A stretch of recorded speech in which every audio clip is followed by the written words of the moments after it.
Hello আমার প্রিয় ছাত্রছাত্রীরা, আশা করি তোমরা সবাই ভালো আছো। আজকে তোমাদের সঙ্গে যে বিষয়টি নিয়ে আলোচনা করব সেটি হলো ষষ্ঠ শ্রেণীর গণিত বিষয়ের দ্বিতীয় পর্যায়ক্রমিক পাঠক মূল্যায়নের পাঠ্যক্রম বা সেকেন্ড সামেটিভ এভলিউশন সিলেবাস।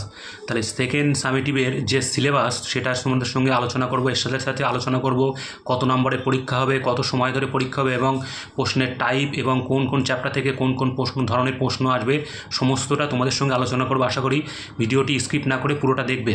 তার আগে একটা কথা বলে রাখি, চ্যানেলটি ভালো লাগলে অবশ্যই মনে করে সাবস্ক্রাইব করে দিও। চলো তাহলে শুরু করা যাক। প্রথমে হচ্ছে অধ্যায় 7। অধ্যায় 7-এ কী আছে না, দশমিক ভগ্নাংশকে পূর্ণ সংখ্যা ও দশমিক ভগ্নাংশ দিয়ে গুণ ও ভাগ। 8 নম্বর অধ্যায় মেট্রিক পদ্ধতি। 9 নম্বর অধ্যায় শতকরা। 10 নম্বর অধ্যায় আবৃত দশমিক সংখ্যা। 11 নম্বর অধ্যায় সুষম ঘনবস্তু গঠন বিষয়ক জ্যামিতিক ধারণা। 12 নম্বর অধ্যায় 3টি সংখ্যার গসাগু ও লসাগু। 13 নম্বর অধ্যায় তথ্য সাজানো ও বিচার। 14 নম্বর অধ্যায় রেখা রেখাংশ রশ্মি ও বিন্দু বিষয়ক বিস্তৃত ধারণা। 15 নম্বর অধ্যায় ক্ষেত্রফল ও পরিসীমা নির্ণয় এবং 16 নম্বর অধ্যায় সংখ্যা রেখা সম্পর্কিত ধারণা। মোট এই কটি অধ্যায় তোমাদের সেকেন্ড সামেটিভ পরীক্ষার সিলেবাস বা এই কটি অধ্যায় তোমাদের পরীক্ষা হবে। এরপরে দেখে নেওয়া যাক কত নম্বরে পরীক্ষা হবে। পরীক্ষা হবে 25 নম্বরের, সময় থাকবে 50 মিনিট। এবং এর সাথে সাথে আবারও বলে রাখছি প্রশ্নের শ্রেণী বিভাগ এবং নম্বর বিভাজন সেটাও তোমাদের সঙ্গে বলে দিচ্ছি। সেটা হলো 1 নম্বরে দাগ নম্বরে থাকবে হচ্ছে অতি সংক্ষিপ্ত প্রশ্ন 5টি। এখানে 5টা থাকবে, 5টি করতে হবে। সেই 5টি প্রশ্ন কোথা থেকে আসবে বলছি, পাটিগণিত থেকে আসবে 2টি, বীজগণিত থেকে আসবে 1টি, জ্যামিতি থেকে আসবে 2টি। এরপর আসে 2 নম্বর প্রশ্ন। 2 নম্বর দাগায় থাকবে সংক্ষিপ্ত প্রশ্ন 2টি। এই 2টির মধ্যে তোমাদের করতে হবে 1টি। সেখানে কি থাকবে, 2 গুণ 1 সমান সমান 2। পাটিগণিত থেকে 1টি করতে হবে, মানে পাটিগণিত থেকে 2টি প্রশ্ন আসবে, তার থেকে 1টি করতে হবে। 3 নম্বর দাগে থাকবে হচ্ছে পাটিগণিত থেকে 2টি, মানে এখানে 4টি প্রশ্ন দেয়া থাকবে, 2টি করতে হবে। 4 গুণ 2 মানে একটা অঙ্কের জন্য তোমরা পাবে 4 নাম্বার করে পাটিগণিতে। তাহলে 4 গুণ 2 8 নাম্বার। কোন কোন অধ্যায় থেকে আসবে না, 7, 9, 12, 15।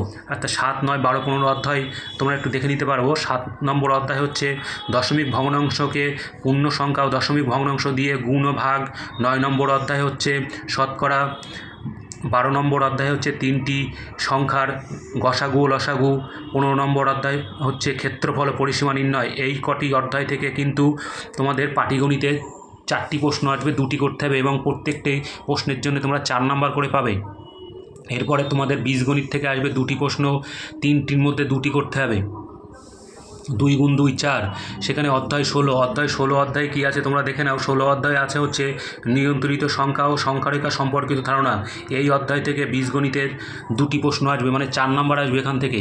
এরপরে আসছি আমরা জ্যামিতি থেকে 3টি প্রশ্ন, 4টির মধ্যে 3টি করতে হবে। 2 গুণ 3। জ্যামিতিতে থাকছে কোন কোন অধ্যায়গুলো একটু জেনে নাও। সেটা হলো জ্যামিতি থাকবে হচ্ছে আমাদের 11 নম্বর অধ্যায় সুষম ঘনবস্তু গঠন বিষয়ক জ্যামিতিক ধারণা। 14 নম্বর অধ্যায় রেখা রেখাংশ রশ্মি বিন্দু বিষয়ক বিস্তৃত ধারণা। এই দুটো চ্যাপ্টার হচ্ছে জ্যামিতি। এই জ্যামিতির এখান থেকে আসবে হচ্ছে 4টি প্রশ্ন, 3টি করতে হবে। টোটাল মার্কস হচ্ছে 25 নাম্বার। সময় পাবে তোমরা হচ্ছে এখানে 50 মিনিট সময়। আশা করি চ্যানেলটি ভালো লাগলে সাবস্ক্রাইব করে দেবে। ধন্যবাদ, ভালো থেকো, সুস্থ থেকো।